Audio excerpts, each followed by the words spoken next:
Welcome to Bonehead. I'm Bonehead. What is James doing here? I thought he moved to Alabama. With a banjo on his knee. And I came from Alabama with a banjo on my knee. Actually, the banjo was in the back of my Kia when I moved. Why do you have a banjo on the back of your Kia? Well, it's not there anymore. Why are you storing your banjo in a Swedish furniture shop? Hold on, no. So we've been to another institution that looks maybe like a basement. We shot a show there. There was a banjo. Why did you move that said banjo? I didn't actually. By the way, one episode in his basement and he leaves us. Holy shit, that's true. Yeah. What is up with that, dude? Why don't you love us anymore? No, you should come to my new place. Why don't you look at me during? Why don't you come to my new place? We could do a field trip and go down there. We're going to plan on it. You could. We're going to plan on it, We're going to plan on it. We're fixing to. We're fixing to get up in there. I don't ever say that. Never done. You're only 90 miles from New Orleans, so I can go get some beignets. Sir, I believe it's pronounced Nolans. Find that crocodiles that play trumpets. I was going to say the one that took your big toe. It's the first crocodile I'd ever known, named Diabetes. Made you laugh twice, bitch. Welcome to Bonehead.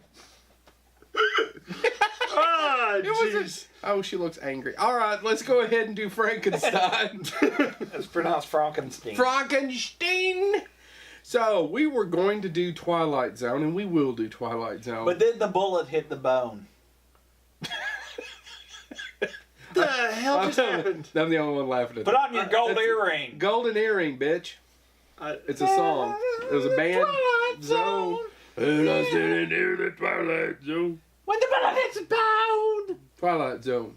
Have you ever heard of music? Golden earring. Yeah. That's like when you do this to a rhythm. It's pretty much the greatest song ever.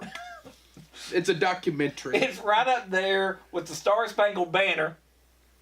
And hold on, let me get on my knee. Is he going to sing? No. I just pissed off the 5 Republicans. Let's let him get on his knee. I want to see him try to get back up. I'd get on my knee, Colin, but I just can't get back up. Get the winch, boys. Oh, Joe's real respectful. No, he doesn't have knee cartilage. He's in prayer. No, he's not. No, God, no. Oh, Frankenstein. Anyway, so we decided to do an episode about Frankenstein. The original zombie. Jesus. Or Lazarus. Why does everybody leave out Lazarus? That's true. Lazarus Lazarus totally be Jesus to that. It would be Lazarus. Yeah. Absolutely. Yeah, he helped out Ra's al Ghul quite a bit. Mm-hmm. With his pit. Yeah.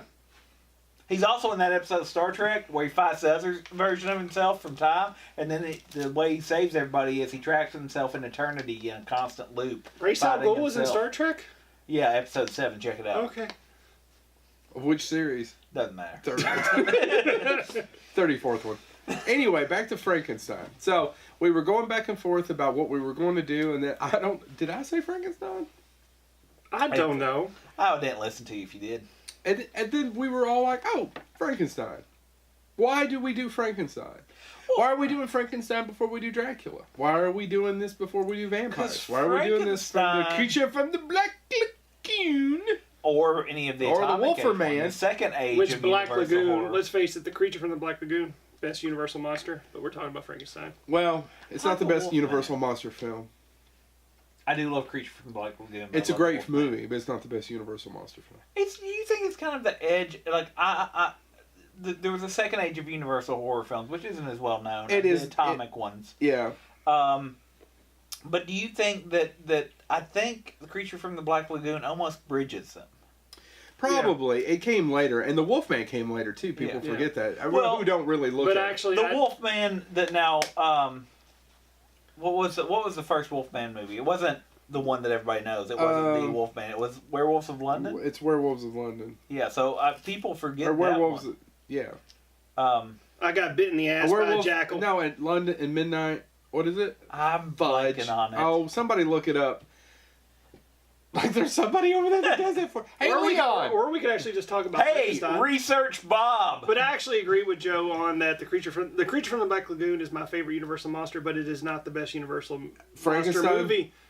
Bride of Frankenstein, Frankenstein. and the original Frankenstein are the two best Universal Bride of monsters. Frankenstein is the best Universal monster film. I said Bride of Frankenstein and Frankenstein are the two best. I didn't put them in consequence. But, you know, Bride of Frankenstein. Actually, I think Bride of Frankenstein is better. And don't get me wrong, I like Frankenstein, but Bride of Frankenstein is superior more than Godfather 2 is to Godfather. Because people, I hear that, and I still prefer Godfather. The one I can tell you that critique Bride of Frankenstein is better. that I will give Bride of Frankenstein, Mm-hmm. and it's because he had to speak. I love how he put that forth as an argument, but nobody was arguing with him. I just said that those were the two best Universal horror but I was movies. gonna say, the one critique. Nobody be defensive. I'm going to stab you with my phone. I don't think you can The really one stab critique someone with that. I will have. See if that'll go on my blood. That hurts. Told you. Is that a lifesaver? No. Well, you don't get one, bitch. Are they butter rum? No. Damn it. James, Who the talk. fuck eats butter rum? I don't Your know. mom? It's a- Oh, I'm sorry. Who eats butter rum? I didn't mean to say fuck. Go, James. James, go. What I was going to say, the one critique I will have of Bride of Frankenstein, it's actually Karloff's biggest critique of it, was they made him not do the makeup fully. And if you really pay attention, Yeah. But it was They because he needed- had to talk, right? he had to talk. And the makeup was done by Jack. Kerouac. I knew you were going to say that. I was hoping he wouldn't say that. No, it's because gonna- I'm blanking on the name. Oh, crap. We should have wrote a couple But- of the names down. But anyway, he and so that was his big critique of, and every film that followed in the Frankenstein, he never got the same full makeup he got in the original. So if you really pay attention, the makeup effects in the original are almost untouchable. One of the things that actually came up, and going back on horror films before that, the silent films, we talked a little about this when we did the Rob Zombie episode, the Phantom of the Opera. Yeah. One of the big things that a lot of people have looked at time and time again was how did Lon Chaney Sr. Right. pull off some of those makeup effects? Because they are almost, I mean, even with all our stuff today, there are people who will say nobody could do the Lon Chaney work the way Lon Chaney did. And Karloff really kind of wasn't happy when they screwed with the makeup for Frankenstein. So that's the only critique I would have. Now, Bride of Frankenstein, though, has one of my all-time favorite quotable scenes, and I think it's when you see Frankenstein's monster become probably more human than anybody else in that film. I'm looking up. I figured. But is the We Belong Dead. Oh, it's one of the best Yeah. lines of all time. I mean, because he's came to the realization that he is Jack Pierce. Jack Pierce. He is not. I knew I was right. He is. I'm gonna Pierce. I you can't in a believe I second. couldn't remember Jack Pierce's He, name. I should be but that taken he out and doesn't beaten. belong. That he doesn't. There is no place in this world for him. He is the monster. He is. So when she wants to survive, he effectively grabs her and goes, "No, we." He doesn't say no. He just goes, "We belong dead." We Belong Dead. There's. I'm trying to think. It's funny to me because we're looking at this 80 years later. Mm-hmm. Roughly. Yeah. We're getting close to 80 years later. Yeah. So we're looking at this 80 years later, and this is young Frankenstein, but Which used some of the same sets though. the sequels didn't even use the same sets. It was the only movie that used the same sets. Which but, the fact those sets survived is phenomenal. right, and if you So- cut over here to I have the classic monsters on Blu-ray from Universal, and I can show you that picture to a 12-year-old, Mm-hmm. Yeah. and they know that's Frankenstein. Right. How do they know that's Frankenstein? They've never seen the movie. Because it's I mean. Do you understand what I'm saying? Yeah. They've never Karloff- seen the movie. They've never seen that. Yeah. They couldn't tell me who Boris Karloff is. No, but that character done that way, because that's not how he is in the book. No, of course not. And that's one thing I want to jump back a little bit. And Isn't Kenneth Branagh's version more of how he looks in the book? yeah, I mean, he's supposed to be. He looks scarred. He looks all that, but he looks very much human. Yeah. Like he is monstrous in his appearance, but it's because he is patchwork. He is. Right. So I mean, that's Kenneth Branagh's version. Though flawed and very slow. Well, actually, it's not the slow that gets to me. They said, okay, let's go ahead and tack on Bride of Bride of Frankenstein. Frankenstein at the end of it. The Yeah, third yeah, act which- is what they did. And apparently, Frank Darabont wrote the screenplay, and if you ever get a copy, and I don't know if you can find it, the original Darabont screenplay differs greatly, and Del Toro and several other folks who've wanted to remake Frankenstein say that actually is the definitive screenplay for Frankenstein. Oh, wow. But as an adaptation, jumping as back, Darabont's original. Jumping back to Frankenstein the book, so the story behind that. First off, you have to know a little bit about Mary Wollstonecraft. I always screw up her name.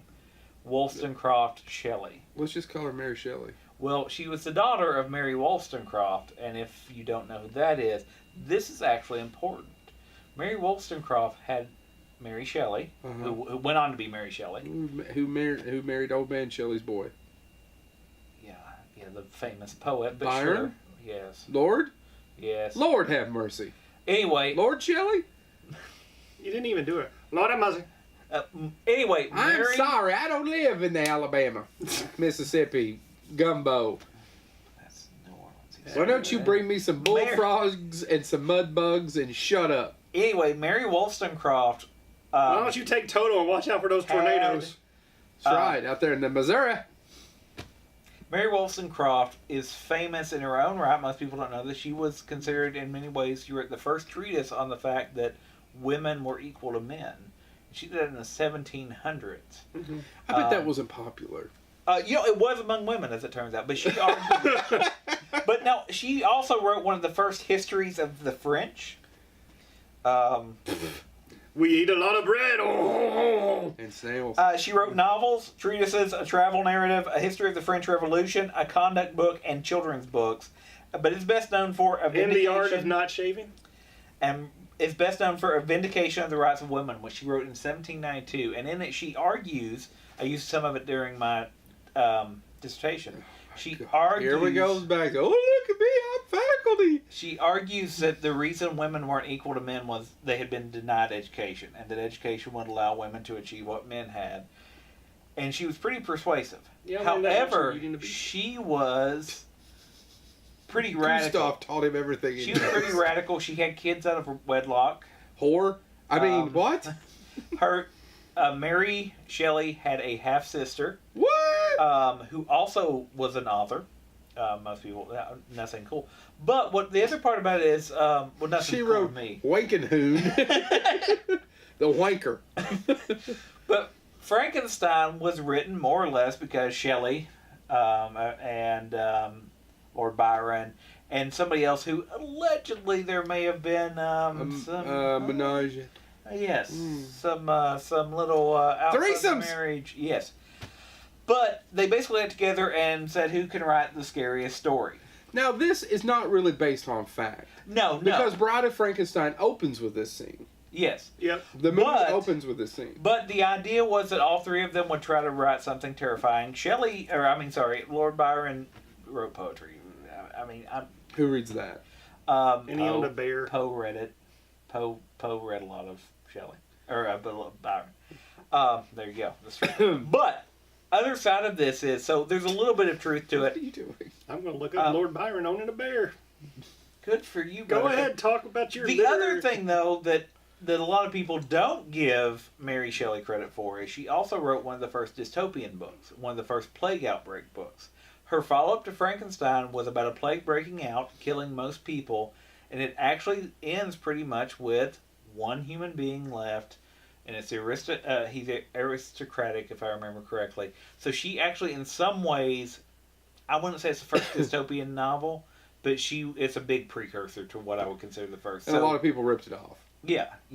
Even if they didn't know they were. Plague outbreak, and then all of a sudden there's one person that's immune, and blah, blah, blah. I mean, you could argue Richard Matheson. Did he own a bear, Chad? In 1805, when he became a student at Trinity College, Cambridge, the college authorities told him that pet dogs were banned. He was so annoyed. Performance arts? Yes. He was so annoyed by the draconian rules that he bought a tame bear instead. Thank you. History. Why did Draken make him have them rules? Blah, blah, blah, blah, blah. Drake ain't good for nothing but hosting SNL and singing. Anyway, so Mary Shelley is known for Frankenstein now, but she did a lot of other stuff. She was the daughter of a radical... a bear? I read. She was the daughter of what most people would argue was the first radical feminist. 2 o'clock. Oh. So she did marry into effectively aristocracy. Right. But she was a radical feminist. She was not afraid. She did originally publish Frankenstein under a man's name. Most people don't realize that. But she actually had to smuggle it into, I think France published it first, and it was under a man's name. What was the man's name? I don't remember. But Lord Hugendom. you can't help but wonder, being the daughter of the person who wrote the first feminist. Marvin Shillelagh. Oh, my y'all Goes by Shillelagh. Stubby. My Stubby Shillelagh. Anyway, so Mary Shelley wrote Frankenstein. If you've ever read Frankenstein, Frankenstein begins, it's almost told, so it was very common at this time, everything was told by letters, and it's told by... Dracula's told in letters. Yeah. This is told by a sea captain who discovers Victor von Frankenstein. And what's so common in the movies, they find him hunting the mighty white whale, right? Yeah, that's pretty much. He is hunting, and it goes... Call me Ishmael, Lord Byron, bear killer. It goes through... he tells the story of why he's in the middle of the Arctic, where they find him. And they pull him into the boat, and he's half mad, and he's starving, and he's freezing, and all that stuff. And he is hunting and being hunted, effectively, by the creature, which is his own creation. And unlike the movies, the creature is perfectly literate, perfectly capable of speaking. It is, in all intent, other than being scarred up, a human being. Right. And that's why the other title for Frankenstein was the modern Prometheus.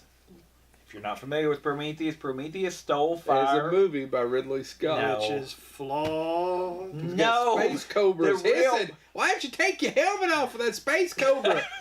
The real Prometheus, most people know this, but Prometheus is a villain of the Justice League. He wears a helmet. No, and he took it off with Space Cobra. No, the real Prometheus. Look at me, I traveled clear across this universe, took off my helmet. Make off with this damn Space Cobra. The real Prometheus stole fire. And it's your damn father. Traveled halfway across the universe. I was the goddamn father. Anyway, Prometheus is... I'm sorry, we're quoting South Park for you folks out there. Prometheus stole fire from the gods and gave it and put the fire of life into humanity. So, Frankenstein, by wanting to create life, is a modern Prometheus. The problem is, he is not God. And that's basically what the story boils down to is, he does not have the real power of God. He gives it life, but he can't give it morality. He can't. And actually, it learns morality.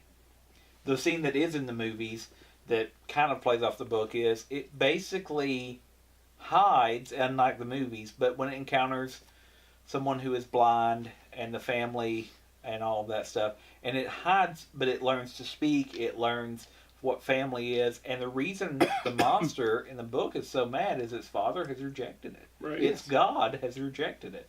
And so the book ends with them hearing screaming, and effectively the creature comes to meet God, to claim its father. Right. And then, it's all that. Igor is not in the book. He does have an assistant. He is not. Well, and Igor didn't come into the Frankenstein movies till much later. Yeah. And he was played by Bela Lugosi. He was played by Victor von Frankenstein. But the other part about Frankenstein, so anyway, that's kind of the thing. So the book is really rich. It is something that I recommend if you haven't read it. It is a good read. It takes a little while to get going. But it does play around with what happens when you try to be God. What happens when you're successful. Right. Because it's not that he fails. He is too successful. But the other part about it is he is just a med student. Despite it being Dr. Frankenstein, he's a med student. The other part about it, though, is just from that story, one of the first films ever made... What? No.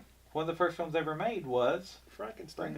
Edison made Frankenstein. And the way the creature looked in that Thomas Edison version, which was 1910, if I'm not mistaken. And was a failure. It was a failure, but the creature in that movie is creepy as hell. Really? Yeah. Yeah.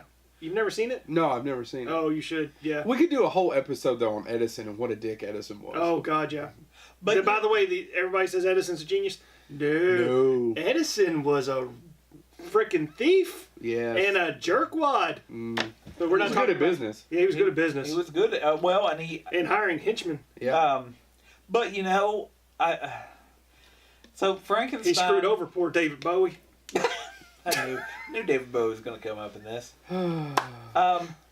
So Frankenstein as a book, though, is just so rich for interpretation, which is why you keep seeing that theme come up. Of what have we, the entire concept of what have we unleashed, what have we done, and then the fact she did follow up with a story about a plague. I mean, Mary Shelley in many ways was the godmother of many of our modern horror elements. So this is all Pandora's box. Right. Now, one of the things that I want to mention is that we really never get it right in as a society. We've changed it around. The book is called Frankenstein. The creature is the creature. Right. Frankenstein's the doctor. Right. And there's that internet meme, which is somewhat accurate. Knowledge is knowing that Frankenstein is the doctor, not the monster. Wisdom is knowing that Frankenstein is the doctor and the monster. Yeah. But it's the... Jeez, that's heavy. Yeah. It's a meme. I'm sorry to drop some meme knowledge on you. I thought those were called memes. Me. You. Anyway, moving right along. So, the most famous is James Whale's Frankenstein. Now, can I talk about James Whale for a second? Yeah. James Whale directed Frankenstein. James Whale was a World War I survivor. He was British. He was a gay man living in Hollywood at a time where Hollywood was probably one of the few places he could live and be successful as a not incredibly open, but fairly open homosexual. Okay? Hold on real quick. Yeah. This is Thomas Edison's Frankenstein. It's kind of funny, but yeah, creepy. But yeah.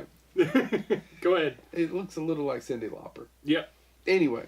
With that particular shot, yeah. Well, yeah, so if you're listening, Chad just showed us that. So James Whale's a fascinating guy. And if you get the chance to read a book, there's a book and a movie about him. The movie, he was played by Ian McKellen. Ian McKellen, and in a great performance called Gods and Monsters. Right. Is it Of Gods and Monsters? No, it's just Gods and Monsters. Of Gods and Monsters and Line, of course, from Brian. But Gods and Monsters, he had a stroke later in life that prevented him from controlling a lot of his memories. Yeah. And what you got to know about World War I is America came into that right at the end. Correct? Right, yeah. From my American history guru, Chad Jennings, came right at the end. That wiped out almost... That's because when we showed up, we automatically won. World War I wiped out an almost generation of men, of French, German, and Englishmen. Right. Correct? Right. I mean, a generation. Yeah. The trench warfare lasted forever, and it was very... And people that came back hurt. I mean, it was a lot. The first this time was a time before mustard gas was outlawed. Yeah, so I mean, it was not uncommon, and there's a lot of horror documentaries that talk about this. One of the reasons horror movies boomed was America was dealing with the fact that people came back missing limbs and all of that stuff, and they started. And people argue that we have a renaissance of horror film after wartime. Tom Savini dealt with Vietnam. By picturing how would I do that in a movie. Right. And that influenced all of his... And he was a photographer in Vietnam. So we're getting a little... Anyway, but I just wanted to say, so I mean, he was affected by that. James Whale's a fascinating man who was very rich and successful and was making movies for Universal Studios. This isn't low budget. This is mainstream. And then he not only did Frankenstein, he did Bride of Frankenstein. Not only did that, he did The Invisible Man, which is another. James Whale had a very absurd sense of humor that just fit the time and fit those movies perfectly. Mm-hmm. He was much more talented probably than... Oh, crap, I forgot the director of Dracula. Todd Browning's masterpiece is not Dracula. Todd Browning's masterpiece is Freaks. Which is a wonderful film, but still creepy to this time. So, well, because he used actual freaks, circus performers that were part of what was called at the time the Freak Show. So, made these. The makeup was designed by Jack Pierce. One of the few things, from what I understand, is what I remember from the movie and from researching all this and stuff, it was, he did design somewhat what Frankenstein was going to look like in the hole with the flat heads, because you could open it up, put the brain in, and take the brain out. So he was agnostic, atheist, if not agnostic at best. Now, a lot of that comes into play in Bride of Frankenstein. A lot of the, I can't remember the crazy doctor's name. Oh, it's not Paternus, but Petrolus or whatever. Yeah, all those things that he says. He's quite an outspoken, with a lot of gay man kind of things that he does in the movie. It's very much from people who have known that was James Whale being James Whale in that character. And he could do it as the evil doctor. He could do it as the evil doctor. Yeah. And there's things that he could say that a regular character couldn't get to. And there was a lot of things that he says about God and belief that you would never have flown, but he could say it as an evil doctor. As long as you were playing the villain, you could do whatever you wanted. Right, absolutely. Yeah. So it's fascinating now looking back on it 80-some years later, or 80 years later. Now, we had Frankenstein, Bride of Frankenstein. What's the next one? Son of Frankenstein. Son of Frankenstein. And was that Boris Karloff's last version of Frankenstein? I can't remember which one's the because last he one. eventually became a supporting actor in some of the later ones. Boris Karloff. Another famous story was that Boris Karloff was not necessarily the first person to play Frankenstein. The first person they wanted to play Frankenstein was Bela Lugosi. Yes. And he turned it down. Why, Chad? Because there wasn't enough emotion. He couldn't. It was just There's him. no lives. There's no lives. There's no lives. He did play him in another later in a Universal movie. Yeah. With Boris Karloff playing a different character. Yeah, different character. But that one's terrible. A lot of them are terrible. A lot of those sequels. Which we'll talk briefly about the Lon Chaney Jr. version of Frankenstein, where Boris Karloff played. That one's bad. Or not Boris Karloff. Bela Lugosi played. Is that House of Frankenstein? Eagle. Yeah, I think that's House of Frankenstein.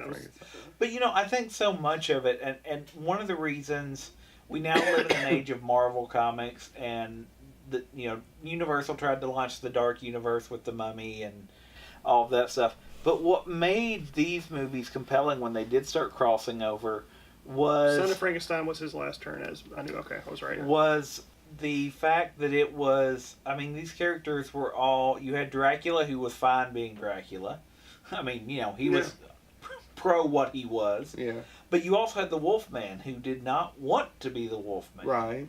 Who did not... So when you get these characters Besieged together... by... Fate. Even a man who says his prayers by night. I mean, it's all of that stuff. And I think that's what's really interesting. I think that's one of the reasons I love the Wolfman film so much. Is, oh shoot. Why am I blank on who played the Wolfman? Lon Chaney Jr. It is Lon Chaney. Yeah. Is that first film, like, his biggest crime is he encounters Bela Lugosi. Right. Who is the first wolf. Yeah. I mean, Bela Lugosi plays, I forget the character's name. Blatantly a gypsy name, obviously. We're getting off of Frankenstein but a little. The reason I want to say that is that Frankenstein in some ways... has changed you. Frankenstein in some ways is the most compelling because it's also the one that humans have wrought. Dracula is a curse.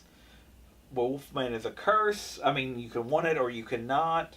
I guess the Invisible Man, which came later, was... Well, the Invisible Man chooses. I mean, it's not necessarily... He is trying to get to a place. Once again, a lot of this is it's either playing God or making decisions or not being ready to deal with the... Invisible Man goes back to... And then Socrates, he goes nuts after he goes invisible. Socrates made that argument, if you were invisible...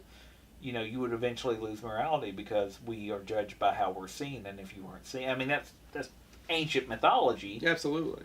And that's what the Invisible Man just plays. H.G. Wells classed it up for a new age, and then it got classed up again for film. But I think why Frankenstein is compelling, and why I wanted to get back to, and why I was circling around to it, is that the mummy is the mummy. The mummy wants to live. Frankenstein, the creature, I should say, is complicated because he wants to know his maker, but he, as we talked about with Bride of Frankenstein, eventually he wants to die. He wants to be human. And it's Pinocchio, but it's a very dark Pinocchio. It's you know, you could go Star Trek's Data. He is made of man, but he's trying to figure out where his place is. So and he's compelling because of it. Let's jump ahead a little bit. Universal petered out after a while with their horror films. Right. I mean, you know, and the makeup burn them into the ground. Yeah, and the makeup for Frankenstein kept getting progressively worse as the movies got cheaper and cheaper, the point of where when Lon Chaney Jr. was playing Frankenstein, he couldn't take the makeup on his head so much that he actually ripped it off his head during one of the films and actually took off all the skin off his forehead one time. But yeah, they just kept getting cheaper and cheaper, and the stories got more convoluted. Like the one where... Well, and part of the complication, we've talked about this before for other things, is the monster always had to die. Yes. Well, it's really hard to do the sequel when, well, the monster died. Yeah, like one of the Frankenstein movies, Frankenstein gets covered in lava and is like basically covered in a giant rock, and then the next one they bring him out of the rock. Yeah, and I mean, so the Hays Code was part of the reason it got really complicated, because you could do it a little bit easier with Dracula. Oh, somebody dropped a piece of some blood on his bones and he regenerates. But really, Frankenstein, well, he is an incredibly strong character, but at the end of the day, he's made out of meat. He's us. Yeah. So later on, they started to bring them together, and we had something called, for you all, Monster Rally. So what that is when they would have several different monsters in the movie to have people come out. Like, you just didn't see Frankenstein. It wasn't just a wolf man. It was like House of Dracula and all these things. House of Frankenstein. House of Frankenstein. Yeah. And so they had all of these Monster Rally pictures, and then then what happens is we end up with Scary Movie. And what I mean by that is we have Abbott and Costello meet Frankenstein. Yeah. Abbott and Costello meet the Wolfman. We have these movies. Now, some of them are a lot of fun. Right. Yeah. Right? Abbott and Costello meet Frankenstein's the best one, correct? Yeah. Yes. Bar none. Bar none. But it's the same thing as getting Scary Movie. Yeah. You ran out of screams. Now you're going to make the movie where you make fun of screams. And horror and humor are really close. I mean, really psychologically. They're not that far apart. Because if you think about laughing uncontrollable and screaming are not, I mean, the way our brain functions is not that different. It's an innate. Right. Something strikes you as funny, you don't process it. It's the same way. Something strikes you as fearful, we're wired that way. So it's really easy, and that's why we can laugh about being scared by something 20 minutes after it scares us. Right, after you're off the roller coaster. Yeah. Or you're screaming and laughing as you're on the roller coaster. Yeah. So let's skip ahead a few years and go to something called hammer. Now, hammer is not just something you hit with a nail. What is hammer? You don't hit a hammer with a nail, you hit a nail with a hammer.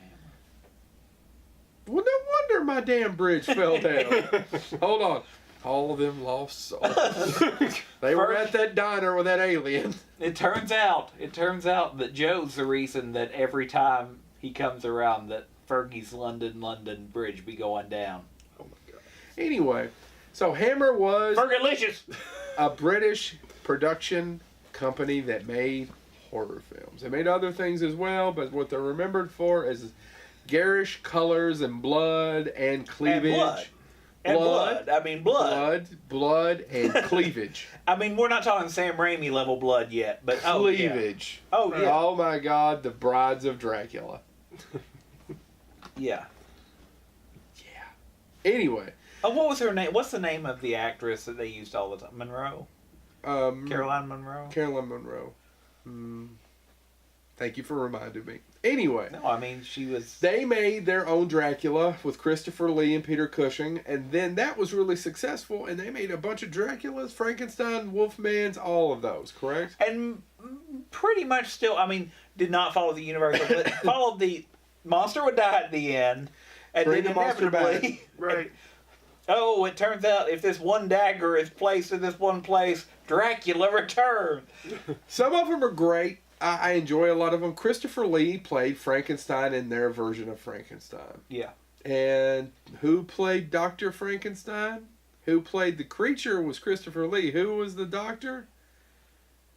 Oh, was that? Oh, crap. Peter Cushing. It's Peter Cushing. I was gonna say Peter Cushing at the... I was like, why did you have to... I was looking at you just so you could say it. It's actually one of the more unbelievable parts, because Peter Cushing looked like he was 50 years old then. Right. Yeah.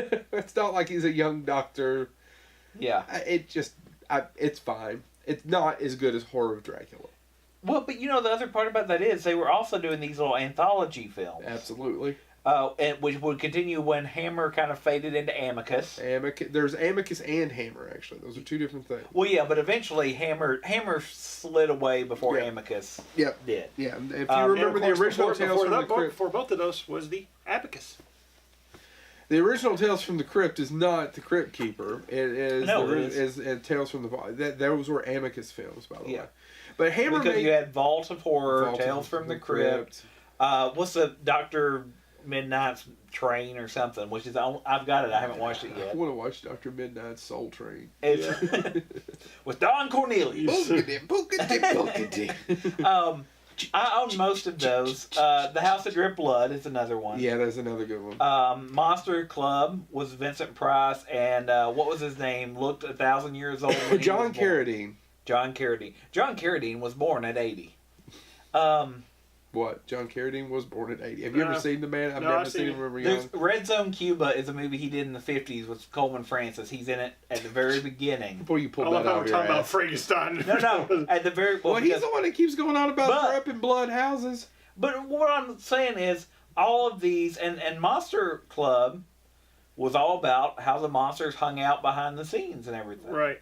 And it's kind of a comedy. It's got some horror elements in it. But again, we saw these. It followed the universal cycle. If we can't make horror anymore, no, they will. And then they started doing their own Monster Rally films as well. Yeah. Over in America, Corman was eating it up with Poe, but Hammer was doing the classic monsters. Yeah. So those are great. And then we kind of go. Then it kind of becomes a cartoon. Yeah. Somewhere along the way we get Frankenberry. Somewhere along the way we get Boris Karloff doing the voice for the Grinch.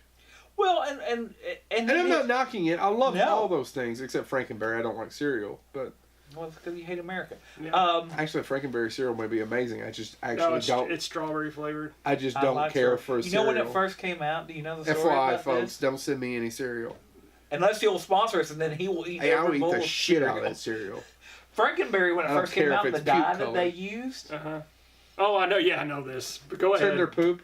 It turned it blood red. It caused parents to panic. They had to change the dye because it was actually blood red cereal because it was Frankenberry. It was supposed to be horror cereal. And that's why it's pink now because they had to change the dye because it literally, kids looked like they were pooping blood. Look it up. It's true. Damn. I want to get that in some Blueberry. I love Blueberry. Didn't Andy Warhol do a Frankenstein? Andy Warhol did a Frankenstein and a Dracula. Yeah. At this point, and we're not even talking about this is just America. Yeah. And Europe. We haven't talked about Mexico. We haven't talked about the rest of the world and their Frankensteins, and that would take forever. Right. So how does Frankenstein, I'm going to propose the question to you one more time. Not the Frankenstein from Hammer, not the Frankenstein from Frankenberry, the Frankenstein from Frankenstein, the Jack Pierce makeup on...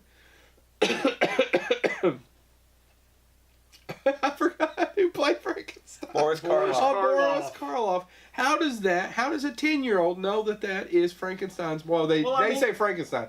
How do they know that's Frankenstein's world, creature? You still see that version of Frankenstein in like Hotel Transylvania. Yeah. In modern cartoons. Is that what he looks like? Yes, that's what he looks like. Does he have the bolts? Bolts, yes. And that's it. But I also think that there's something about that a kid can know it. How? Well, how is that digested? Because that is, like, I showed it to my kids. I served them with Abbott and Costello because I'm like, well, let's ease them in. Did they enjoy that? They did. Because it was like, he's a monster, but he's not blood dripping, gore dripping. I don't have to worry about it. It's like, oh, okay. And, especially in that one where he's, listen, kid, you could run from him. He's nothing to be afraid of. Right. And he's not after you. He's after his creator. He's after blood. So I think, you kind of... Frankenberry cereal. He loves that cereal. Where he poops blood. Anyway, so, I think that's why I think Dracula is all but, he has to consume blood. It's hard to get kids down with that one. Yeah. Wolfman, he's cursed, he's all this stuff. It's... Also, he has nards. He sure does. Well, though, but if you put a cape and some fangs on, I think people think of Dracula too, probably at 10 years old. Right. There's something about that. Well, and it's everything. It's the shape. There's nothing else like that you would think it is. Where do they if find you it? have a flat head and you have bolts in your neck, who else would you be confused with? Well, you have the luxury, or I shouldn't say luxury, you have a unique perspective. Both of you do. You have a 4-year-old and a 2-year-old? Yes. You have a 7-year-old and 6 and 8. 6, and that's what I said. You have a 6 and 8-year-old, right? Yeah. So, you both are nerds, geeks, weirdos, freakazoids. And you are? Assholes. I was going to say. I'm just a dick. And a dynamic lover, but go ahead. Yes, I am. Thank you. So. Wasn't talking about you. Oh. So you're telling me, so it makes sense that your children would know what that is. They would see it in your house. You see the Frankenstein image still in modern day stuff. I mean, The Night Before Halloween was a kid's book we got because my daughter was born on October 30th. Yeah. In it, page 1 is Frankenstein's monster. Okay. Yeah. And I mean... And it says he's green, he's got bolts in his neck, and his head's flat. I have children's books at home that I read to the kids on Halloween, around Halloween time, where you say, oh, and look, here's Frankenstein, like, doing a... Here's so Frankenstein. You're saying they're inundated with it? Yeah, they're inundated with the green head, the stitches on the top, the bolts. So does Jack Pierce's family get a check every time another kid? Sure. Isn't it unfortunate? But, you think about that, like, how many other characters in... I won't even say popular culture anymore. This isn't popular. This is culture. Oh, yeah, no. I stand by my statement of I can show that to a 10-year-old. But it's the same thing. If I hold up a symbol of an S in a diamond kind of shaped thing, it's Superman's buttons. Yeah. Whatever origin you want to give it, it means hope, it means whatever, it's his family crap. Doesn't matter. But people are Superman. Right. A bat in a circle is that. So. I mean, I think we're to that level where, it is iconic.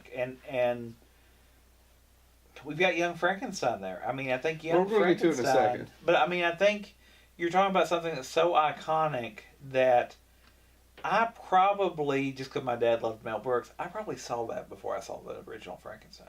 Oh, yeah, I'm sure I did. I can tell you what I saw. My introduction to Frankenstein would be the Monster Squad. Yeah, another one. That was my introduction to Frankenstein. I didn't know about Boris Karloff. Which a lot of kids from the 80s, that's probably their introduction. When I was introduced to Boris Karloff, he was the Grinch. I didn't know about Frankenstein. When I saw the Monster Squad was my introduction to the Universal Monsters, and then I sought them out. Written and directed by Fred Dekker and Shane Black, directed by Fred Dekker, and Tom Noonan played. Yeah. Right. Yeah. Let's get to the 70s and Young Frankenstein. So we're jumping back in time. A little bit, because I do want to mention it. This is my original one sheet, so... You let it go, Jen. Yeah, shut up. Anyway, one of my favorite movies of all time, Blazing Saddles, is my favorite Mel Brooks films, but it's basically Blazing Saddles, Young Frankenstein. Blazing Saddles. Blazing Saddles, Young Frankenstein, and Shut Up, and the producers. Yes, a lot of people in Hollywood, but wasn't it Judd Apatow says this is the superior one. The Film Institute, the American Film Institute, voted that the #1 comedy of all time at one point.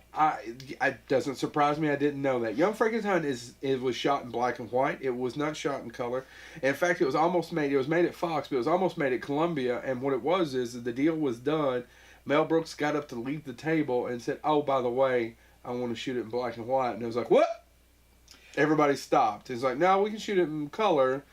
And then, no, it needs to be shot in black and white, because what you'll do is you'll show it in color and black and white here, and then the rest of the world will see it in color.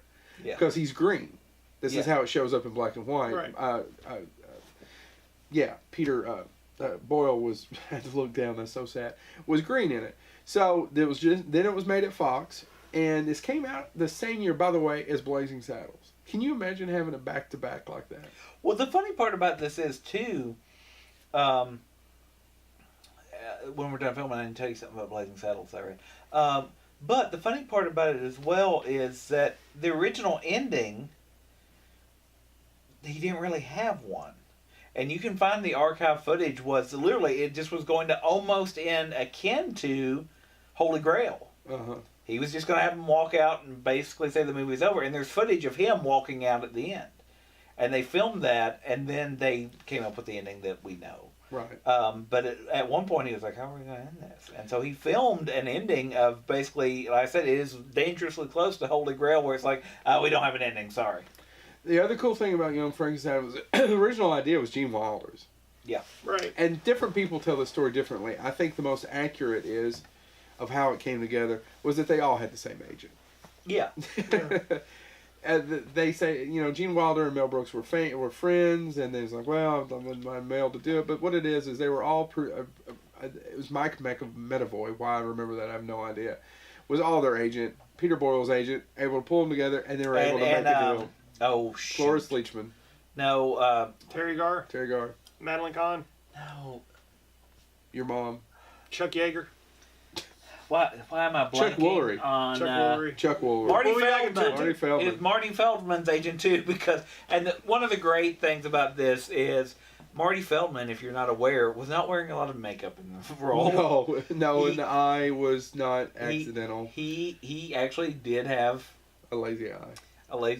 And there was one of the conversations they had was when they were talking about it, and I've heard this Gene Wilder mention it, and then Mel Brooks told the same story, so they both agree on this version of it, was when the agent said, I also represent Marty Feldman, we get Marty Feldman to do it, and Gene Wilder said, I'm familiar with him, but I've not really worked with him, and Mel Brooks' response was, Gene, don't worry about it. If he's upset on the set, all you gotta do is stand in front of him, and he'll never see. Which is true. This is maybe one of my favorite movies of all time. I actually think it's probably they used the original set from Frankenstein. Yeah. I mean, he was very explicit in making a Frankenstein movie.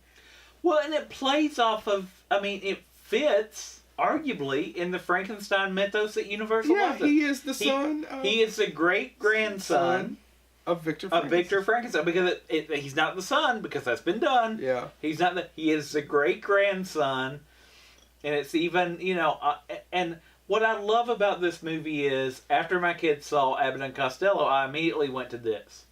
And if you've seen it, and I hope you have. And if you haven't, there's a couple sex jokes, but if you're a kid, they go way over your head, and it's the stupid dartboard jokes. He would have a enormous Von Stucker. Well, I think that goes without saying. Yeah. But what did my kids laugh at? The scene where the monster is growling in the lab, and well, this is really good. I'm not usually a big fan of desserts, but this is quite good. That wasn't me. You made a yummy sound. No, that wasn't. My kids found that hilarious, and I think I think that's it. I think that's another reason kids know it, because this is approachable. I can show this to my kids, and I laugh at the jokes that are for adults, but there's enough stuff in this. Like, my kids actually got kind of worried when he broke free and all that stuff, and it's like, okay, it's a comedy. You're going to be fine. I mean, it's good. It's no Transylvania 65000. I had to throw it in there. But I don't know how much we should spend on Young Frankenstein. Probably move along to the other Frankenstein things. Could be worse. Could be raining. All right. So through the 80s, there were several. Other than Monster Squad, is there a good Frankenstein? There's a lot of TV movies. There are a lot of TV movies. There's TNT made one, right? TNT made one in the 90s. There's one in the 2000s that's directed by the same guy that directed. Again, there's some of these movies that really go out of their way to try to get closer to this. Yeah. And even some movies that aren't exactly great. I mean, arguably, again, you could go back to, if you haven't seen it, don't rush out. But even Van Helsing, what happens? Eventually the monster turns around to try to help. Yeah, as bad as a movie as Van Helsing is, it's probably the creature is a little bit closer to the book as far as the pathos, yeah. So, I mean, again, we keep seeing we go back to these characters. Oh, and I forgot to mention, Reanimator is really just a rip-off of Frankenstein. It's H.P. Lovecraft. It's Lovecraft's Frankenstein. It is not, by the way, it's one of my, I love Reanimator. It's a great movie. There's a scene in it. It's just amazing. Yeah. Right? Mm-hmm. The head scene. And that's all I really need to say. Yeah. It's just amazing. But it's not even one of Lovecraft's good stories. No. Even though it's probably the most successful Lovecraft adaptation. We all know that Lovecraft's best story is The Raven. I hate you so much. I thought he wrote Cat on the Hot Tin Roof. Tennessee, Mississippi. I got to see. I'll tell you that story later. Anyway, so what other Frankenstein should we talk about? I mean, there was movies like Frankenhooker, John Henenlotter, wonderful adaptation, a stupid movie that is extremely entertaining.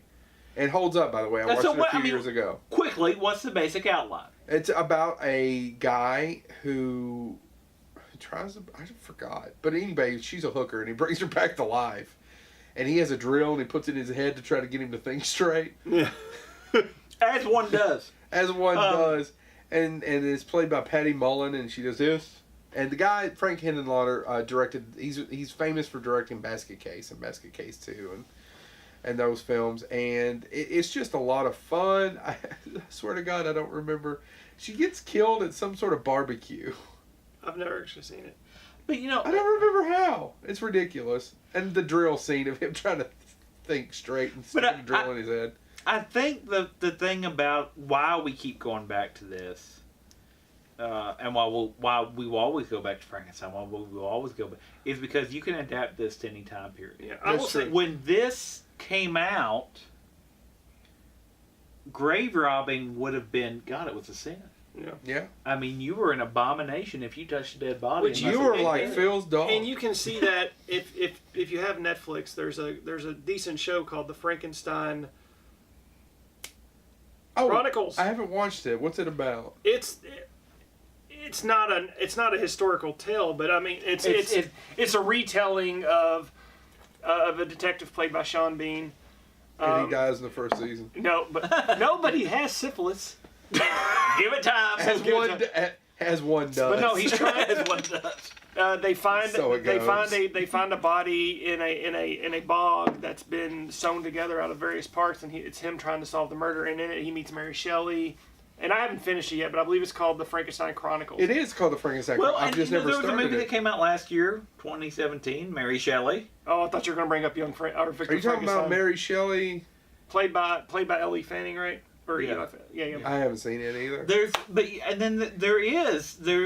the Victor. What's the one with Daniel Radcliffe? Victor Frankenstein. Victor Frankenstein is not a good movie. There's about a third of that. I actually watched it, Really? and I liked it. Not for the Frankenstein stuff. The whole him taking out the pus out of his sack on his back. Yeah. Yeah. No. Well, I mean, it was something There's a I good didn't scene see with a coming. monkey. Yeah. So I think, but I think we keep going back to that, and that's why we got 2-3 Frankenstein movies last year. Yeah. I'm I was sure. going to say, like, in modern times, and I know you all might disagree with me, but in terms of Frankenstein retelling, I think the best version we've had recently is Frankenweenie.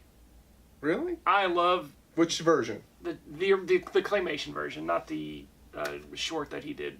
Tim Burton did. But Tim Burton took a short that he did in the early 80s. Early 80s for Disney, and redid it in a claymation. And my kids loved it too. Stop but motion. I liked it. Stop motion. Yeah. In a stop motion style, and I think it's fantastic. It's one of my favorite modern Tim Burton films. I liked it, but it didn't stick with me. It stuck with me, just because. I mean, it's about a little boy who doesn't fit in, Oh. And his dog. and his dog. Oh. So yeah, I mean it. But I again, I agree. I think that's one of the things. But I think it also goes back to, and that's one where there's actually love between the creature and the Yeah. and I think that's why this story is eternal. It is because I agree. It's adaptable for any generation. for a while. I mean, there were tons of rip-offs of the Frankenstein during the Atomic Age. It might not have been called Frankenstein, but it was dead bodies came back because they got irradiated, or so. I mean, we adapt that horror. And Playing with God and Pandora's Box, it goes back even before Frankenstein. Yeah, but this made it human. Yes. The what you unleashed was you. It was because Frankenstein wasn't trying to create a monster. He wanted to create perfection, but he was flawed. So how can So, and I think we play around with that. I think that You've mentioned before, I think, that you don't need another Robin Hood. You don't need a King Arthur. I don't. I think there'd be very few people who would say, I never want to hear another Frankenstein. I never want another. I think if you have, because I know it's one of Del Toro's dream projects. I think if you've got the right person with the right unique vision to bring their own perspective and point of view to it, then yes. And speaking of vision, we can't do a Frankenstein episode without bringing up probably the best illustrated Frankenstein. Yeah, I'm so sorry. I should have got the book and put it up here too. Bernie Wrightson. I have it. I don't have it signed. And Bernie Wrightson passed away. But Bernie Wrightson... Nakatomi. 20 years after he did it, or at least 15 years after he did it. 20. He said that he couldn't do it now. That was his best work, and that was his best work. And he did it, it's not colorized. It is pen sketched. And he even said, I look at it now and I can't tell you how I did it. Yeah. And it is raw, and it is, I mean, it's if you don't like horror art, sorry, but it's honestly beautiful. Oh, it's amazing. Bernie Wrightson is a great artist. You may know him and it makes pose sketches look like shit. You may know him. Actually, I got him to design a pose sketch. Thank you. My Creep Show poster was signed by him. He did the art for my Creep Show poster for the movie Creep Show. If you've ever seen the famous image, that's Bernie Wrightson. And he made Swamp Thing cool. He made Swamp Thing. He did the art. He did art sketches for Ghostbusters. Yeah. Designed the dog. Right. Some of that stuff. And some of the ghosts. He was a brilliant artist that we met that we wish we would have got to spend more time. We would have loved to have had him on the show, but he unfortunately passed away before we ever actually did Bonehead. So yeah, he was a famous artist, and maybe we can cut to, if you're watching the YouTube version of this, of close up. I have the Frankenstein illustrated version here somewhere in the house. But he tells the book. Mm-hmm. It is based on the book. But it's illustrated. It is illustrated, and it is what I would argue richly illustrated. I mean, he captures a lot. It's not just close. His version of Frankenstein, which is not necessarily what you would imagine while you're reading Frankenstein. No. Well, and that's it, because Frankenstein is supposed to be arguably beautiful, scarred but beautiful, and it's that back and forth. How do you capture that on film? How do you define beauty? And how do you? But and you have a certain expectation of a monster. Yeah. Right. And visually, you can do that in a written story very easily. But visually, how do you tell that? Because it didn't work for De Niro. No. And no one thinks that movie's good. I was going to say, I actually will defend that movie to a part in that it got the feeling of the time period. Right. Well, that's probably. And it has Tom Hulse. Yeah, I mean, it really does capture the time period. More movies ought to have Thomas Hulse. Yeah. It captures a lot. And probably a third of that film was what I wanted it to be. Yeah. I mean, it felt, and the horror felt real, and his guilt, and I mean, it was Kenneth Branagh, so he's not going to phone it in. But I think directing himself. Yeah. He knew he was going to get the best work out of him. Yeah. To quote Futurama, the episode with the Star Trek cast, when I was directing with Star Trek 4, I got a great work out of Bill because I respected him so much. And when I was directing me in Star Trek 5, I got a great performance out of me because I respected you so much. Anyway, but I think I think that's it. I think that's why we'll go back. I think you can release 1,000 Frankensteins as long as you bring something new. I don't want a shot-for-shot remake of anything. But I think that's why I can say it was an experiment. Gus Van Sant Psycho. Performance art. I think I'm still wanting a Wolfman movie. I agree, and I still want a Dracula. I will go see another one. And we need to end this, but what I would like to say, for my closing is that I think what I have a problem with, and they did it with the Mummy, and then they did it again with the Mummy, even though I actually think the Cruise mummies were probably superior to the Brendan Fraser Mummy. My problem, and I was telling you this earlier, my problem is the Mummy's in chains, most of the Mummy. Yeah, I mean, it's... And I was like... But if you watch the original Mummy, it's really not so much about the mummy anyway. No, it's about... And people forget that, but that's a whole other... Because the mummy's there the entire time. Really, what they're doing is actually thinking of the sequels to the Mummy, and they really aren't thinking... But that's beside the point. Like Igor being in Frankenstein, they're not really thinking of that. They're thinking of 1,500 movies later. Yeah. Right. But what I find that I think that I get aggravated with is they try to make them into adventure movies. Right. Action adventure movies. And don't get me wrong, I love Indiana Jones. Yeah. I love action adventure films. Why the hell would Frankenstein be an action adventure film? No. Why is The Mummy an action adventure film? I want that, and that's it. Every time I thought they could do one more, like I was sitting there watching The Mummy with Tom Cruise, and I thought, wouldn't it be cool, if you haven't seen it, the scene where the scarab thing, where she uses it to get the one guy to get her free or whatever, and it crawls into his ear. Mm-hmm. And some people have body horror about things going in the ears. I don't have that, but the Star Trek 2 really? and all that stuff. Anyway, I thought, wouldn't it be cool if instead of just his eyes rolling up, if all of a sudden it just multiplied and we see the bugs move under his skin. Like I was playing out what I would have done in that scene, what I would have wrote, and just to see them actually start to pull him apart and control his hands, and you see the ligaments pulling, and I was sitting there thinking, that's a horror film, and that's it. You're writing a horror film. Why aren't we seeing that? Because I'm like, I'm fine with the bug going in.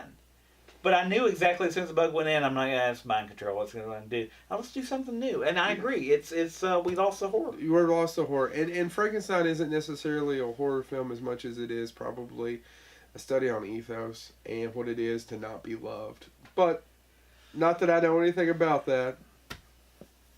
Soulless bastard. All by myself. Anything to end, guys? Like I said, I do want to say Frankenstein. I read it when I was Frankenstein's Army. Frankenstein's Army. I mean, the idea of Nazis using body parts and they lost so many people, we'll just reassemble Death Race them. 2000 and that Frankenstein. I mean, but all of that, I think that the idea of Frankenstein and what makes Frankenstein, I love Dracula, I love all these movies. But what makes Frankenstein compelling is that, again, it's what have we unleashed? Right. And the older I get and the more I think about what hath God wrought? Germ warfare and nuclear arms and all of that stuff and the cholesterol content. Taking you so old I'm gonna damn die pill. The last scene in it's not the same, but I think it's the Island of Dr. Moreau. It's all of that stuff. And Frankenstein paved the way for that. What are we doing when we start to mess with what being alive means? Well, what is being alive? Oh my God, that's a whole. That's what I'm saying, and I think that's what Frankenstein does. But I also think that's why Frankenstein also lends itself to humor. Do you think he talks more since he got back from Mississippi? Mm-hmm. I don't have a lot of contact with people down there. I just sit and. You should wear your glasses more. Anyway, but I think that's it. Showered. It's smuggy down there. Frank, what are you laughing for, Haley? But I think that's the other part about Frankenstein. I'm just making sure you showered. You keep going. Yeah, no, we gotta wrap this up. We gotta wrap it up. I was trying to finish. Pretend you're a teenager and it is prom night. Wrap it up. So I'm just gonna stay at home and play video games? Well, your prom night, yes. But pretend you're a successful, attractive teenager and you need to wrap it up. No, I think Frankenstein lends itself to every interpretation. You can do a comedy, you can do horror, you could do it as an adventure, but it's going to play out differently. Mm-hmm. And I think that's because it's all about what we create. All right. Thank you so much. Subscribe on YouTube, iTunes, SoundCloud. Share us on Instagram, Twitter, Facebook. Medias. Socials. Medias of the social form. If you decide to run across a baseball field while they're playing, hold up a sign that says Bonehead. I mean, we ain't going to pay your bail or nothing. No, but we'll give you a free Diet L8. And just remember, I flew 89 combat missions. Thank you, Miss McGrath. Oh, I'm so sick of I didn't spend my 6 years in that Saigon prison so you couldn't like our show. Oh, my God. And on that note, thank you all so much for tuning in. Bonehead, it was really great having our friend back. I'm so glad Chad could be here. I know, me too. Yeah, thank you. I'm Papillon. I miss Bill. Oh. Phil. And his soulless abomination. Bye, everybody. Frankendog. That's Frankendog. What that is.